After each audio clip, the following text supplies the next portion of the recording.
So, welcome to our today's podcast style session where we are going to do a deep dive into the booming opportunities in the digital health landscape in the African region. So, as you all know, the entire region holds a tremendous potential in terms of digital health as well. And in terms of numbers, I was going through a report this morning which says that the total market size of digital health in Africa is around 3.8 US billion dollars and is growing in a rate of around 24% every year, which and these numbers really prove that there's a lot of potential in the market as well. So we are going to do a deep dive with our guests here in this session.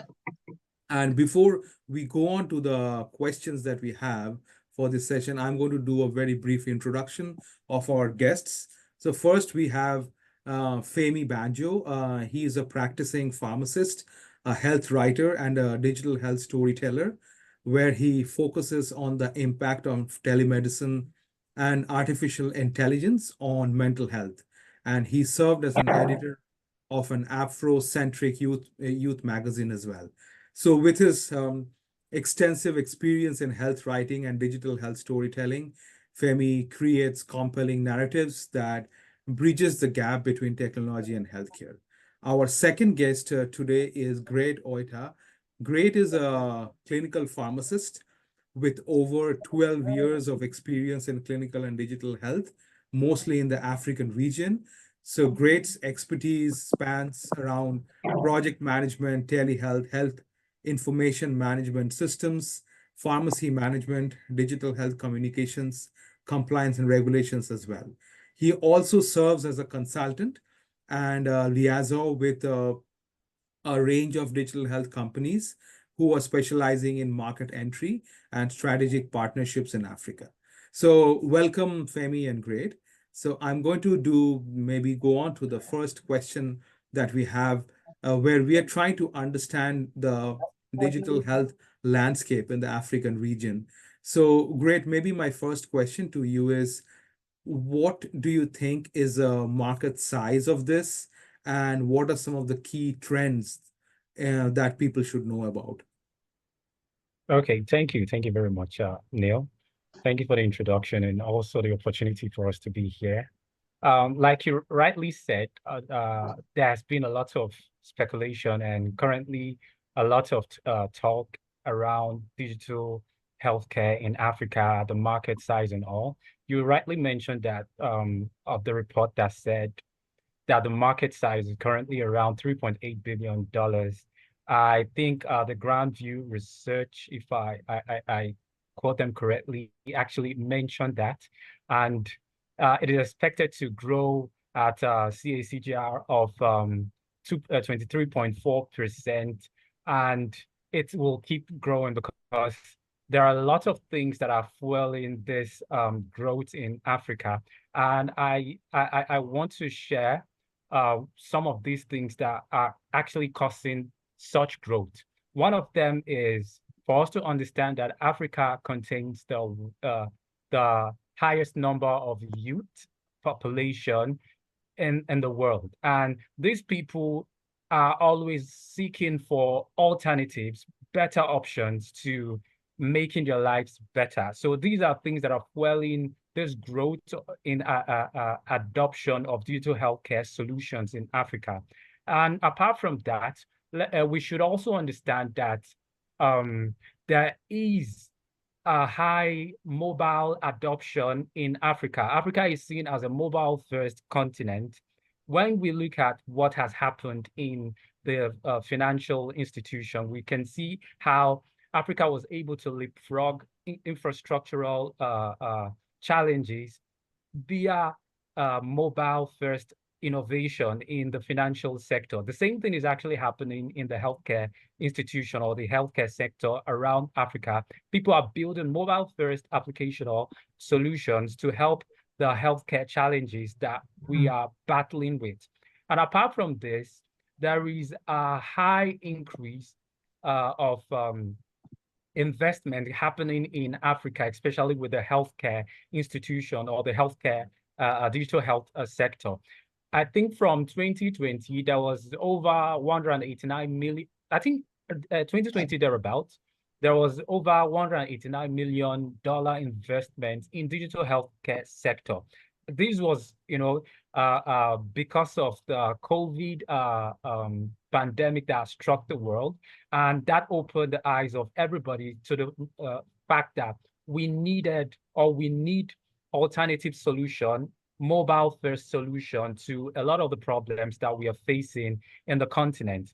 And it has also fueled a lot of trends around different aspects of digital health adoption in the continent. And similarly to what's causing an interest in or an increase in the market size in Africa, we can see the same thing playing out in what's pushing the various trends in the sector. One of them is the need for accessibility.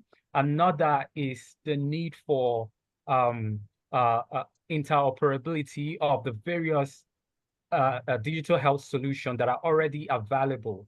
And another is the need for personalized care. And because of these factors, a lot of solutions are actually coming up. And one of them, which is, when you mention digital health, I think that's one of the first things you might make mention to, which is electronic medical record, or EHR, or the health information exchange, or the health information management system, whatever name you want to give to it. It is something that is actually making wave in the digital healthcare space across Africa. Another one is telemedicine, telehealth, or remote consultation, or remote or virtual consultation. The reason for this is the fact that there is a huge gap between doctor to patient ratio in the continent. Currently, I think WHO stated that Nigeria has a 0.4 to 1,000 patients, 0.4 doctors to 1,000 patients. And yeah, and that is sad. That is appalling. This is where technology comes in to leapfrog these challenges in manpower, where doctors can actually carry out virtual consultation from wherever they are. And apart from this, there are other trends that is actually making way. One of them is the adoption of AI and machine learning technologies in wearables, in diagnostics, and other healthcare related sectors. Another one that is also making waves is the adoption of mobile technology, or mobile health application. A lot of applications are coming up that are helping, people in far or underserved communities or underserved regions to access information, to pass information across. Currently in Nigeria, there is a cholera outbreak, and a lot of people are getting this information via mobile health applications. And these also help during the Ebola outbreak as well, even the COVID pandemic as well. This mobile application has helped to pass out information down to the places where normally would not get access to such timely information. And this information are passed real time. Okay, so these are trends that are happening. This is the current nature of the digital healthcare market in Africa. Okay, thank you, Greg. So this has been very helpful for us, and I think you touched upon very good trends that are out there in the market right now. One that I got is really, there's a deep market for mHealth, which is mobile health. So people are using it across all levels, and also there's a lot of implementation of EMRs and EHRs as well. People are trying to utilize the emerging technology like artificial intelligence in order to bridge the resource gap that you also have mentioned. So this is great. I'm just going to come to Femi as well. I'm not sure, Femi, do you want to add something to this response? I think Great Oita already mentioned a whole lot of factors and the trend and what makes digital health very, very vital in Africa currently. The reality is that we in a region where access to healthcare is very, very poor, extremely poor. I mean, we have people in remote areas that cannot access hospitals, right? So the emergence of digital healthcare through telemedicine, artificial intelligence, mobile health, as Great has mentioned, has actually helped a whole lot of people to actually stay as healthy as they can, as healthy as possible. And of course, as I mentioned, it's what we go through every day. Like, okay, for example, you go to UCH, University College Hospital here in Ibadan, and then you see a whole lot of patients that wants to see a doctor, right? And then you probably have 3 to 4 doctors on shift at that particular time in a certain department. And then you have hundreds of patients waiting to see these 4 doctors. Of course, definitely they would be so overwhelmed. So the market is there. The digital market is very, very broad in Africa. And it's important that a whole lot of people, a whole lot of startups actually tap into it. Even our aged parents are becoming digitally inclined. So that means they can actually access their mobile phones, check through WhatsApp. I mean, access some mobile applications that would actually help their health. So it's a very, very broad market. And I tell you, with the progression and by assumption and statistics, there is going to be a very high increase in total revenue value for digital health in Africa. In fact, there is this statistics from Statista that was February, I think February 2024, and it says that by the year 2028, the projected market volume will be about 9.49 billion US dollars. So that means that the growth is there, the growth increase is there, and it's important for Africa as a region or Africa as a continent to actually tap deeply into digital healthcare. Thank you. Okay, yeah, this is excellent. So if anyone who is hearing this is really interested or looking or even thinking to come up with a startup in digital health in the African region, I would say the time is ripe. There's a need, the big need, there's a big opportunity as well. And really, from a business model standpoint, they have all the factors ready in place so that you can just Definitely. Definitely. go and just start your own startup in this space as well. Definitely. So yeah, so my next question is, I know we discussed about the trends at large, so M Health, and you have virtual care, you have AI, but Telemedicine. if you can, yes, the telemedicine as well. If you can give one or two examples of any initiatives that are running and successful at this point of time involving some of this, that would be helpful. First, Femi, then maybe great. Okay. So I think I would focus on two platforms that I've worked with and currently working with one of them. And the number one for me is Wella Health. I mean, during my retail community practice, I got to know about Wella Health. I kept wondering, I mean, what are these guys about? And then I took time to actually do a whole lot of research about Wella Health. And I realized that they've actually been able to bridge a lot of gap in healthcare. Why am I saying this? Okay, Wella Health runs a kind of subscription pattern, right? And I think for 3 month subscription, it's about 1,200 naira or 1,300 naira or thereabout. So that means for an individual that subscribes to this pattern, this platform, to this digital healthcare platform, you get access to healthcare for the next 3 months at a rate of 1,200 naira.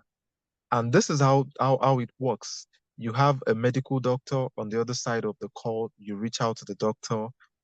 You're being diagnosed. The doctor sends out a list of medications you get, and then Wella Health partners with pharmacies across the country, even beyond Nigeria. Currently in Kenya, yes, I think 2023 they actually moved to Kenya, expanded to Kenya, and you get to go to a pharmacy without having to queue at the hospital, and then you meet the pharmacist, you present your prescription, and the pharmacist gives you medication because you've actually consulted a doctor via Wella Health, and then the same pharmacy is actually connected to Wella Health. So Wella Health has over 300 pharmacies in Nigeria currently attached to their platform, such that you get to pick your medications at the closest pharmacy to you. And this shows a whole lot, because when we talk about telemedicine and we talk about mobile health, mobile application, health applications, Wella Health has been able to do a whole lot of that in the aspect of medications. In fact, they have a plan where in cases of emergency, in cases of cesarean sessions, in cases of admission, hospital admission, there is a package for that already. So people don't really have to leave their comfort zone to go and queue at the hospital for hours just to Mhm. see a doctor, when they can easily pick up their phones, go on WhatsApp, reach out to Wella Health, speak with a medical doctor on the WhatsApp platform, get tell the doctor their state of health, the doctor diagnoses them, and then they get medications and they're better. And then if the person needs to run a test, there are laboratories that are being attached to Wella Health as a platform, such that the patient can easily walk into the laboratory and then they run probably malaria test, typhoid test, abdominal scan, whatsoever test it is that can be done at the laboratory level. So this Okay. is a whole lot, and it shows that Mhm. Wella Health has been able to do a whole lot in that aspect. Then the other platform I'll be mentioning is Friend and Pal. Currently, I work with Friend and Pal as the lead digital health writer, and it's so sad that in Africa, of course, with focus on Nigeria, where I live, a lot of people don't really see mental health as a serious issue. Mhm. And you have a lot of patients, a lot of people that they feel stigmatized. So they don't even want to go to the hospital to see a doctor. So someone doesn't say, oh, so this guy actually has a mental issue. Oh, that's why he's seeing a psychiatrist, or that's why he's seeing a therapist. Mhm. So Friend Pal has done it in a way that you can easily go on the website, on the mobile application or the website, book a time with a therapist, and then you have your therapy session at your own comfort. So you can easily open up to a therapist without you feeling like, okay, you're going to be stigmatized, or someone is going to feel like you are insane, or someone is going to feel like there is no hope for you. And that is what Friend and Pal has been able to do over time. In fact, they've been able to expand also to South Africa currently. And it has done a whole lot in actually helping most of our youths, probably people with drug abuse issues, people with mental health disorders, um, um, um, uh, people with what PTSD, and a whole lot of mental health related issues. They've been able to achieve that with people just reaching out to a therapist at their own comfort. So these are two organizations that I so much respect, because they've been able to do a whole lot in their niche, and they've been able to capture the hearts of a whole lot of people and help people enjoy medical care, healthcare much more better, without having to go through the hassle and bustle of traveling from one location to another to see a doctor, going from one point to another, wasting money on transportation, on what they can easily access healthcare at their own comfort. So I would say Wella Health and Friend and Power are actually two healthcare digital healthcare platform that I really respect a lot with Okay. what they Yeah, do. this is Yes. great, Femi. So kind of just for our audience, we will leave some links to the organizations that Femi was talking about, Friends and Pals and Avila Health as well, so that if you were interested to know more, you can just go onto their website and other digital presence to know more. This is great, and this is are very good examples of how virtual healthcare is really making a lot of change in people's lives. So with that, I'm going to pass it on to Great. So Great, do you want to share any other use cases that come to mind?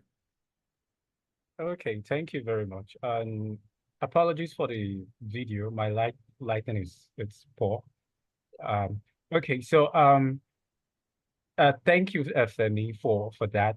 I was okay. So I've actually worked with a whole lot of the people that you made mention about. One of the other ones, I think, is a personal experience. Is when I was at Movie Health International, we did a lot. Okay, so one of the things that we did was helping the underreached or underserved communities get access to the best medical professionals from around the world, from around the country as well. And how we did this was one of our very pilot program was where we had to, station telehealth cabins at various local government areas and primary healthcare centers, which were normally not places where a lot of people will go for consultation because of the number of doctors or medical experts that they had there. But having to, put a telemedicine device, having to equip it with power, with internet facility, patients were able to, have access to medical professionals, and we saw a surge in consultation in these location, in these facilities. And we did it in Lagos, we did it in Kano, in Kaduna, in Kogi State, and several other places. This is one of the testaments to how technology can actually, leapfrog the challenges that is bedeviling the continent of Africa in terms of manpower, in terms of resources. Okay, I am a testament to that. And apart from telemedicine, we can also look at the advancements in digital health technologies in Africa in the area of pharmaceuticals. mPharma is a big organization now in Africa, trying as much as possible to make drugs available to the underreached, to the underserved, making it possible that pharmacies across the continent, but they are focusing they are currently in Nigeria, started from Ghana and other African regions, and they are making it possible for pharmacies across these countries to have the necessary drugs and to reach out to the people, the right consumer or the right patients that need this medication, and they are doing it on time. When we talk about the medication or the pharmacy aspect, Advantage Health Africa is also doing a great work in this space as well. We have One Health doing wonderful work in this space as well. Drugstock in Nigeria doing wonderful work in this space as well. So there are a lot of startups, a lot of innovation that are coming up from Africa trying to help people access healthcare. Zuri Health is also another wonderful startup from Nigeria, also has a place in Kenya where they are also leveraging the power of telemedicine to help those in underserved regions and underserved communities to get access to, professionals, to doctors via virtual consultation. And I think I failed to mention also that Mobi Health also uses AI-powered diagnostic tools to make sure that even wherever you are, you can actually have point of care testing carried out in real time, and your doctor, wherever he is, can actually see the results of these tests. So there are a lot of advancement that has actually happened in the continent that we need to talk about so people can know that these things are actually happening in the continent. There's just so many examples of the successes of digital healthcare in Africa. If you want me to start sharing it, I think we'll just keep talking about different technologies here. There are just so many. And I'm actually excited that a lot more a lot more are coming into the space in terms of Definitely. EHR, in terms of using homegrown AI tools to even help Diagnosis. with exactly with diagnosis. Currently, Intron Health is leveraging AI to make sure that data for healthcare is actually Afrocentric, no longer we going to be Wow. relying on data from other parts of the world that will cause healthcare treatment to be biased. Okay, so these are successes that are currently happening in the continent of Africa, and a whole lot more still coming in. Okay, okay, this is great. And these are very good success stories for our audience who is listening. And this will give you a very good idea about what's going on in the region. It's a lot is happening, and the market size is huge. So if you are even thinking of venturing into this is a prime time, I'm going to say. But great. Just to do a little bit of deep dive on that Afrocentric data platform that you're talking of. Is Okay. it possible for you to a little bit elaborate on that? What do they do? Since the data and data from an Afrocentric standpoint, that sounded very unique to me.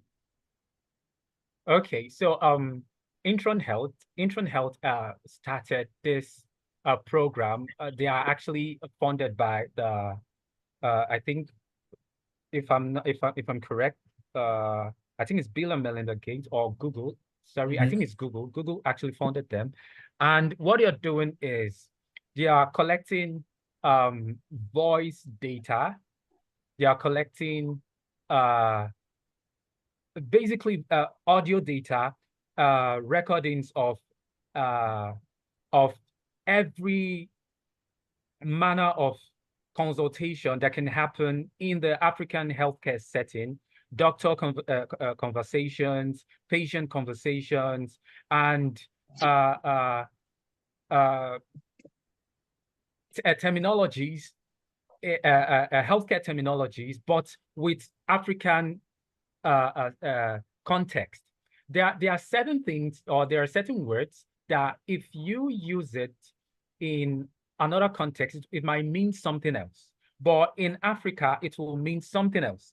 So what they've noticed is in such a situation, okay, I think last month or so, there was a trend on Twitter about a founder who rejected, or is it a founder? I can't remember exactly, but someone actually rejected a manuscript coming from someone in Africa.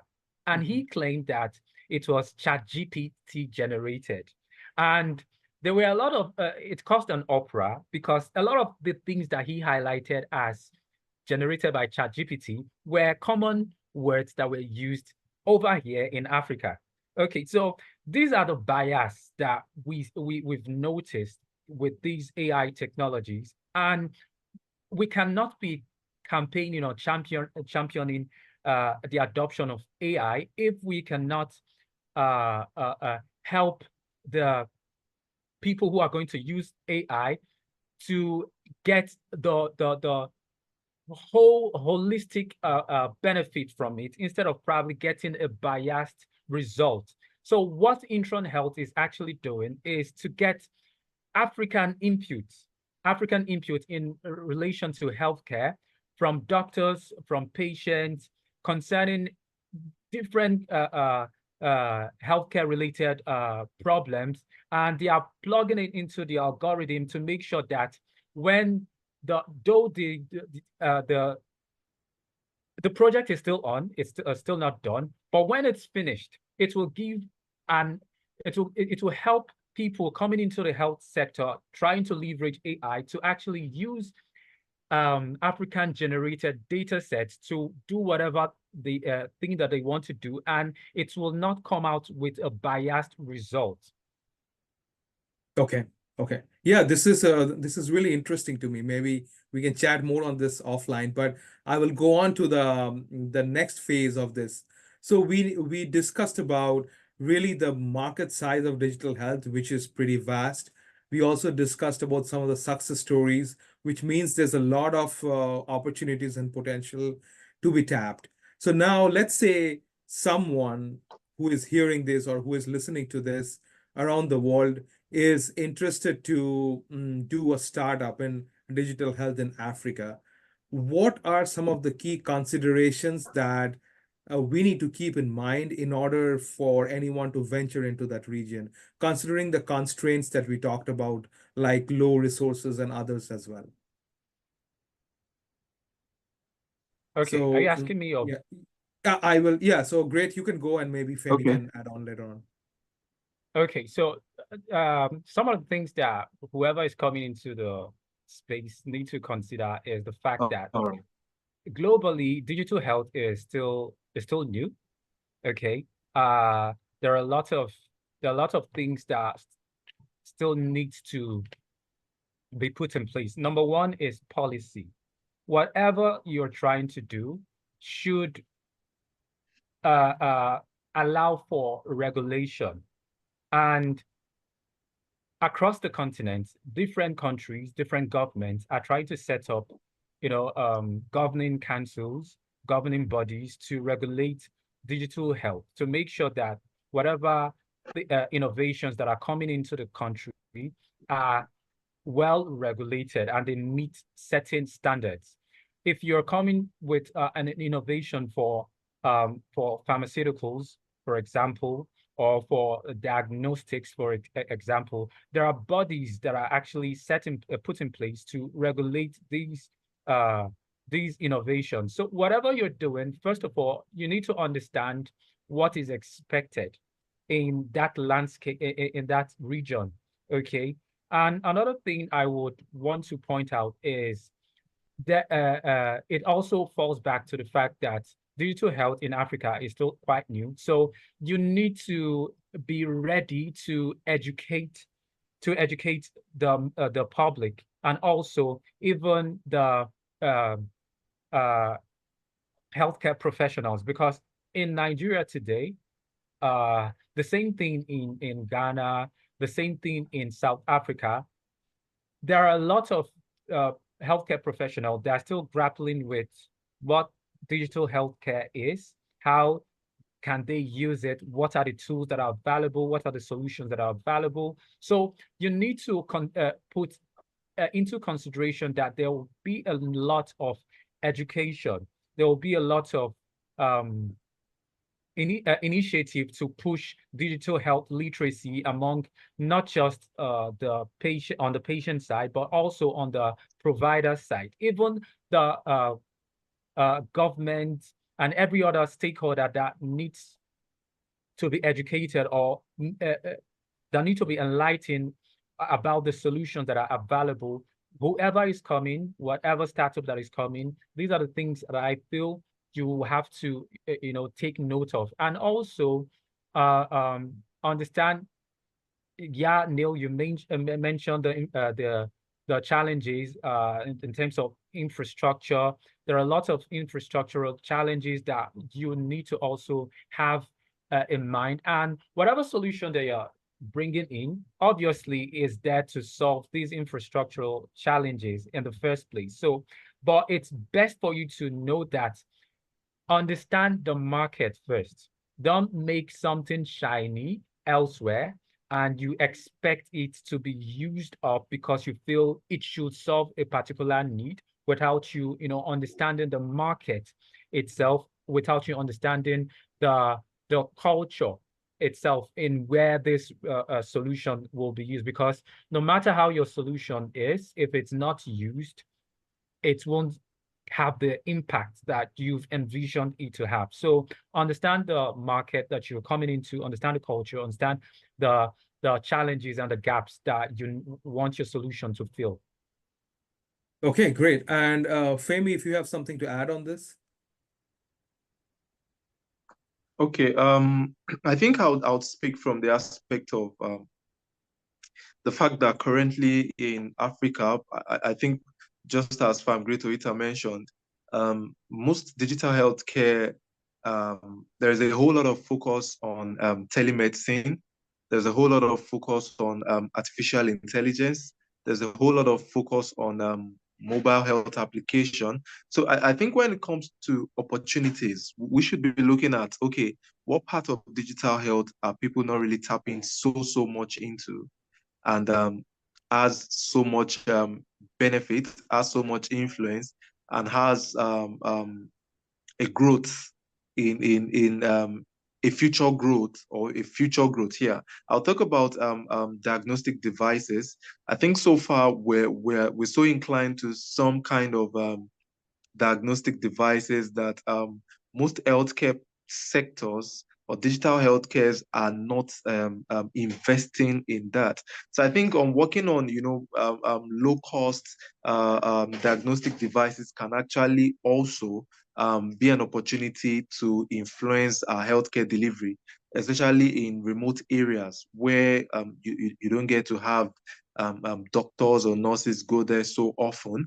And, it's an advantage for digital healthcare startups to work on some affordable diagnostic devices. It could be for blood tests, it could be for typhoid, it could be for anything, just something very affordable and something not so ambiguous. And I think I was speaking in the area of public health data analytics too. I think when Farm Great Oita was mentioned, he said, I think he said Intron is working on Afrocentric data. And I think it's a part of our digital health that most startups are not really focusing on. Like you said, we're paying more attention to the data outside Africa. Why don't we put in more attention on the data within Africa? So we could have opportunities around public health data analytics. I mean, platforms, some startups can develop a platform that would actually analyze health data within Africa that can support public health initiatives. It could be a data on malaria, could be a data on typhoid, could be a data on cardiovascular issues, could be a data on anything whatsoever. It could even be a data on genetics. Mm-hmm. It could be data to track a certain disease outbreaks, just as we have cholera currently. I'm not sure there is any data whatsoever to back up the current cholera outbreak we have. So these are opportunities that are open for digital healthcare startups to actually work on, creating data that can track these disease outbreaks, manage health resources, create interventions, provide insights, solutions. In fact, these are data that government and healthcare organizations can actually tap into to actually allow for proper and adequate healthcare practice. So I think we should work on our public data analytics. We should work on affordable diagnostics, diagnostic, what do they call it now, devices that can actually help. And I think also on health records. Sadly, in most government institutions today, you hardly have digital health records of patients. So what happens when some of these files are being completely misplaced? Or what happens in a case of, God forbid, a fire outbreak or something? So we might need to have digital healthcare platform startups pay attention into electronic health records, such that pharmacies, retail pharmacies, chain retail pharmacies can have health records of their patients, such that, okay, if I go to a retail pharmacy in Lagos and the same retail pharmacy is at, let's say, Abuja, the pharmacist at that retail store can easily access my health record without having to call somebody or without having to ask so much questions about my history, knowing fully well that I have a digitalized health record. Same with hospitals. Someone visits University College Hospital in Ibadan. The same person visits Lagos University Teaching Hospital. And then the doctors there can easily access the patient's health record. It's going to go a long way in actually helping our healthcare system. And I'm hoping that a whole lot of startups can actually pay attention to this aspect. And I believe that they would actually be able to do a whole lot beyond just telemedicine. Mm-hmm. Yeah, Thank you. absolutely. And these are really very important points for somebody who is looking to identify some of the use cases or market opportunities there. And maybe just a follow-up question, Femi. Okay. What is your impression on the support that the startup founders receive from the public system or any other ecosystem out there? Do people Okay. really Well, support? Hmm. okay. Well, I think one thing about for every system, be it digital, be it the traditional, there has to be a level of marketing, a level Mhm. of public exposure, a whole lot of the startup, the CEO of the startup being out there, all out there. And I think from the part of the government, there might not be so much support from the part of the government. But I tell you one thing for free. I have an aged father, right? And I would love a situation where he visits 2, 3 hospitals and they all have data of his state of health. And I think it's the same for everyone out there. Nigerians, Africans, we don't want to go through that hustle and bustle to get proper health care. We want these things at our comfort. Why? Because we already have a whole lot with the economy to battle with. And knowing fully well that, okay, for someone who lives in a remote area, having to come down to the hospital and then having to be at the hospital for hours, and then the person is being transferred to another hospital, would have to start afresh. The doctor will have to diagnose afresh. So I think when it comes to support from the public, I mean, these startups would get a whole lot of support from the public. Most times, they might not get so much support from the government, but of course, from individuals, even from a whole lot of NGOs and private organizations, there's going to be a whole lot of support. That was how Wella Health started.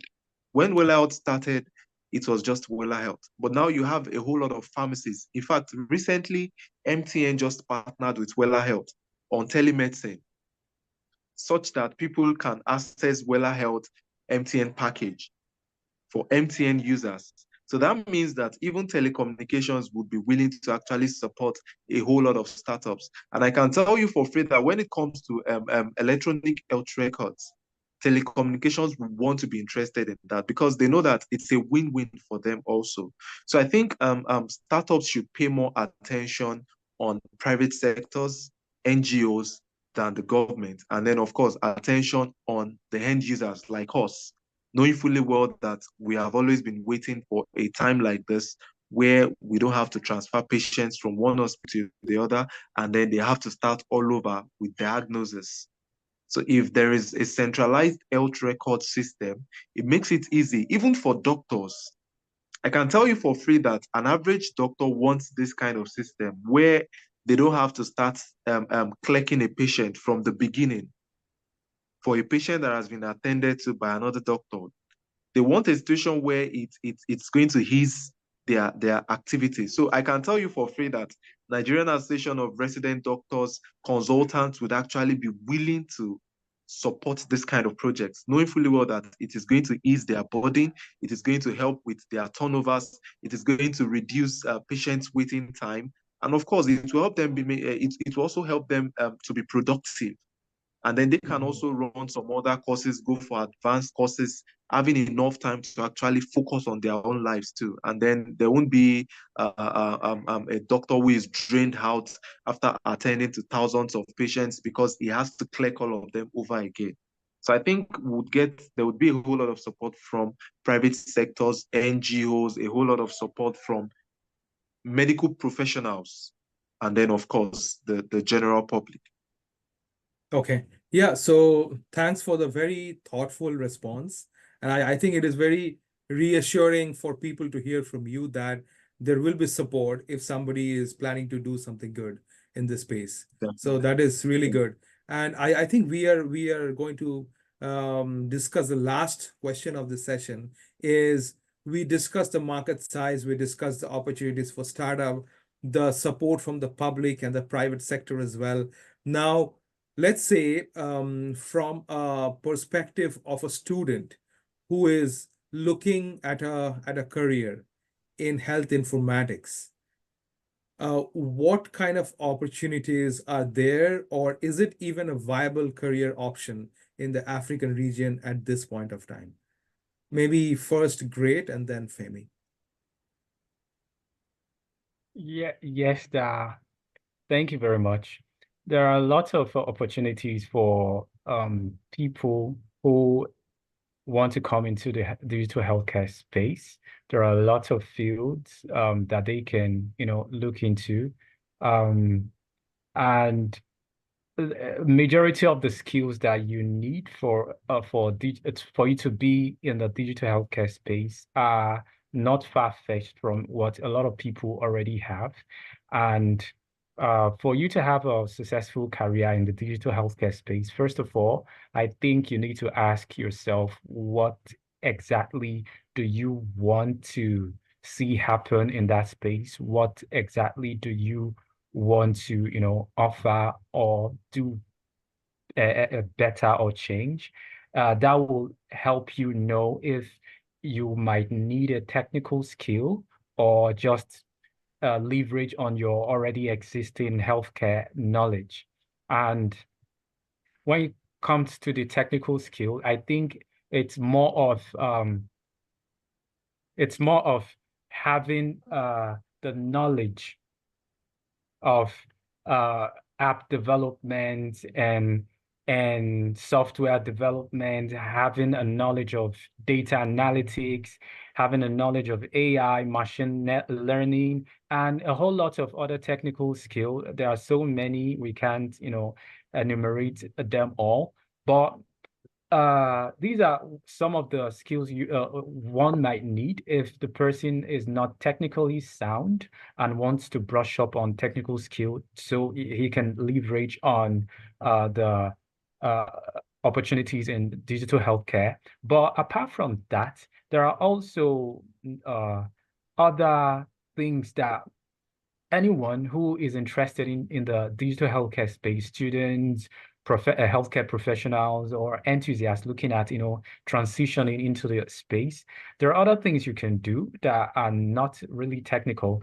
Like obviously, like Femi here. Femi is I don't know if you have some technical skill or coding skill or app or software development skill, or probably some Python for AI and data analytics, but you are a writer for a digital health organization or startup, and you talk about the innovations that are actually happening. So for people or students who are in the healthcare space, I think they should leverage on the existing knowledge that they have, because for everyone who is a student or who is a young professional in Africa, I can attest to the fact that you already know, or you are actually seeing the gaps or the fragmentation in the healthcare system that needs to be filled up. So you can collaborate with people with technical skill and help them, channel their technical skill in the right direction where these skills will be needed the most. Like I made mention, there is no need for, I think it is no news that even the big corporation in the world, Amazon and the rest, try to dive into healthcare. But healthcare business is broad, and it's not like the fintech that return on investment is fast. You need patience, okay? And apart from the patient or the return on investment side, you need to create solutions that people will actually use, solutions that meet real world problems or solve real world problems. And for you as a healthcare professional or a student in the healthcare space, you have the knowledge, you know where the gaps are, you know where the pain points are. So you can channel that knowledge, not necessarily technical skills or knowledge, but your healthcare knowledge, you can channel it into the right places. And you can help the technical people understand the right terminologies, understand the right healthcare regulation, understand the patient care processes. People build products and just focus on the product, not necessarily the user, not caring about the user experience of that product. So you will come from the patient side of the divide of a stakeholder, and also coming from the healthcare professional side as well, because healthcare professionals will be the one to use majority or a lot of the healthcare, digital healthcare innovation or product or solution that will come up. So you can, leverage on these path if you're looking at the digital healthcare space or career.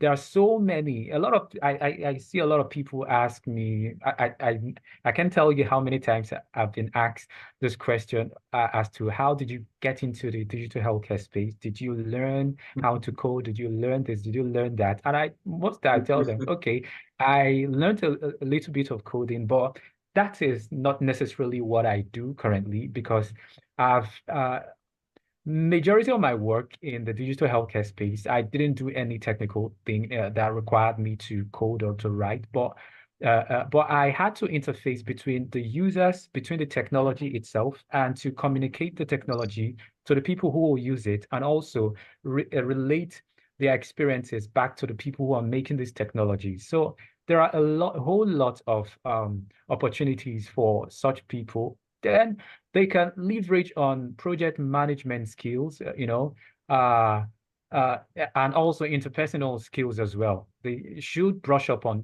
these skills if they want to, come into these in-demand profession or digital healthcare space. I think let me leave it at this point for Femi if he has something to add. I think you you already said a whole lot. Most of what is actually needed. So in addition to what is being said, I would say that learning, the reality is that if you're transitioning as a student or as a medical practicing person, a professional, it's important that you understand the fact that it doesn't just come with the whole financial package and all. I mean, there has to be room for probably volunteering or internship. So I tell people most times that, okay, for example, you're a medical doctor and you decided to go into digital health and you have a writing skills. You're good at writing, technical writing. You can go through a certain product feature. For example, okay, let's say Wella Health, and then you want to run on a certain Wella Health feature. You're meant to read, you're meant to interface with the backend guys, the UX guys. And the reality is that you don't just join organizations, startups like that, and they tell you, okay, we're going to pay you so amount. For some of those startups, you might need to work as a volunteer, you might need to work as an intern. So I tell people that are looking out to switch or looking out to go into digital health that you have to understand that you have to give room to volunteer. There is no way you would show your skills. There is no way you would grow. There is no way you would prove that you're doing something significant if you're not working somewhere or if you're not freelancing on it. I can't say I'm good at writing and I'm just writing in my house and I'm just keeping it in my tab. I mean, there has to be something I'm being known for, right? So I tell people that if you're transitioning into digital health, whatever it is, whether as a UX writer, whether as a writer, whether as a UX designer, whether in data analysis, whether in project management, whatever it is, just ensure that you have a portfolio, because that is what shows that you are actually doing something. That's what shows that there is a growth in your career, in your digital health career. So I tell people, have a portfolio where even if it's a freelance work, you upload, you have it in your portfolio. Even if it's a random work that you've posted probably on your platforms, your LinkedIn platform, your Twitter platform, your WordPress platform, any platform it is, just ensure that you have a portfolio where all these things are being noted, because that's the only way you can grow. Even if any organization wants to employ anybody today, they look at your portfolio, they look at your precedence, they look at what the prospect of actually having this individual in the team. So I would say gain practical experience, volunteer, work as an intern, create your portfolio, do a freelance work, even if you have to do some of those works at a stipend or for free or to learn on the job. In as much you're just transitioning into digital healthcare, it is important that you learn the ropes and you learn it the right way. Thank you. Okay, yeah, this is excellent value for somebody who is looking to transition. I'm just going to add very briefly from my personal experience that you should be clear about the why before you're trying to venture into this. So if Yeah. your purpose is clear, kind of, and then I think even if a lot of constraints come into the way, you can just head through it. That's the way that kind of things happen. And this is a domain in which you are making a real impact on people's lives. So that should be one big reason for you to make the switch, if not something else. So yeah, so thank you, great, and Femi. This has been excellent. So we will try and make sure to amplify your voice through sharing on social media as well. And if there are anyone who is an audience or who is listening to this is interested into venturing into the African digital health sector, I would highly encourage you to get in touch with Grade and Femi as well, only because they can be your conduits and help you really to advise on how to go ahead with things or how to really implement your idea as well. And also on the digital health training standpoint, as we know that health tech is a digital health platform for coaching and mentoring people, we are also planning to launch a course which in partnership, of course, with Great and Femi and others as well, which will give you African specific perspective and context to how to launch your career in digital health. So stay tuned for that, more to come on that. And if you have any questions, just drop a message over LinkedIn or any other social media platform, and we will be happy to assist you on that. Okay, I'm going to stop the recording. Okay.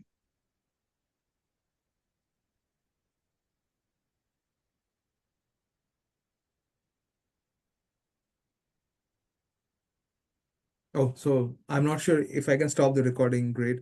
So let it go on. I'll just edit this part. But yeah, Okay. this has been great. So how do you both feel about this session? Okay. I think it's quite elaborate. Okay. Mhm. Apologies from my own side. Let me actually apologize. My lighting is actually acting out. Mine Mhm. is Okay, work. so apologies for that. I'll Okay, try to so add some light when I edit. Let me it, see. okay, no problem. Yeah, No yeah. problem.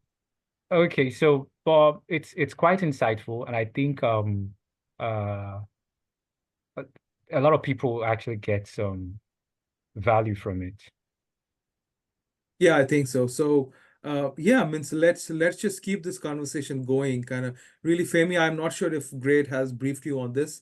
The plan in the longer term is to create a virtual online course for people who are trying to switch over into this and specifically tailored for the African region. So that is the overall goal.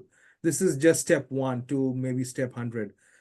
So that is Okay. where we are trying to venture in. But yeah, so let's just be in touch and on the next steps. And then also great, I'm going to send you a concept note, which I have actually created, and have a look at that.